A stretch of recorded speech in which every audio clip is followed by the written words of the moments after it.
Senhora Presidente, senhoras deputadas, senhores deputados, no dia 10 de novembro foi publicada em Diário da República uma resolução do Conselho de Ministros a aprovar aquilo a que o Governo chama um plano estratégico de transportes. Este documento tem muito pouco de estratégico, será mais um exercício sobre o setor empresarial do Estado dos transportes e como o destruir do que um plano estratégico de transportes. É preciso dizer, desde logo, que este plano estratégico não faz qualquer avaliação do setor, não faz qualquer avaliação das opções estratégicas dos anteriores governos, do PS, mas também do PSD e do CDS, e, portanto, é um documento que assenta no ar, paira sobre a realidade. Não há uma linha de avaliação sobre o anterior plano estratégico de transportes, não há nada sobre o livro branco de transportes da Comissão Europeia, nada sobre a política marítima para o setor portuário para o século XXI, nada sobre o Portugal logístico e as plataformas que foram sendo construídas, nada sobre as orientações estratégicas para o setor ferroviário, nada sobre os planos de investimento das várias empresas CP, Metropolitano de Lisboa, Metro do Porto, Carris, nada sobre nada, não há nada sobre impacto ambiental.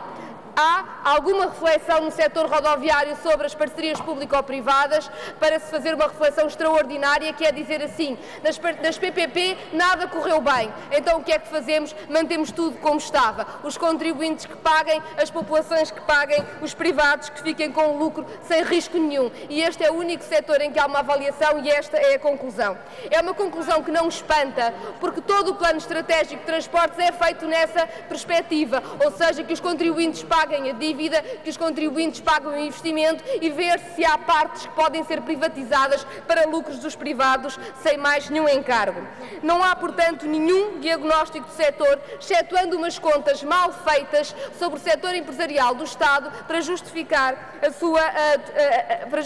sua privatização e o seu desmantelamento. Porque o Plano Estratégico de Transportes desconhece coisas tão básicas quando se fala de transportes como a existência de horas de ponta ou de sazonalidade. As contas são feitas como se os transportes públicos fossem utilizados pela mesma quantidade de pessoas a todas as horas e a todos os dias, o que é algo de extraordinário quando se fala de transportes. E, portanto, o que o Plano Estratégico de Transportes quer fazer é, sobre uma realidade ficcionada, alterar completamente a mobilidade em Portugal, com danos graves para os direitos das populações, para os trabalhadores, para o ambiente, para a economia. O que o Bloco de Esquerda propõe é a suspensão imediata do Plano Estratégico, que seja elaborado um verdadeiro diagnóstico do setor,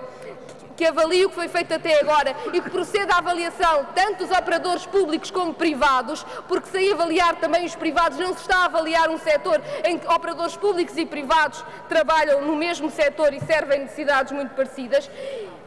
E que se processa à discussão pública, que se ouça utentes, autarquias, trabalhadores, que se conheça aquilo sobre o qual se está a agir. Porque é inaceitável que se altere tão profundamente direitos tão fundamentais como é o direito à mobilidade, que do ponto de vista económico se vá fazer ao país um roubo tão grande como é tirar transportes coletivos públicos, que são aquilo que mais defende a produtividade e mais defende a economia e o ambiente, sem que haja uma linha de avaliação sobre o país que temos, sem que haja uma linha de avaliação sobre as estratégias seguidas até agora, sem que se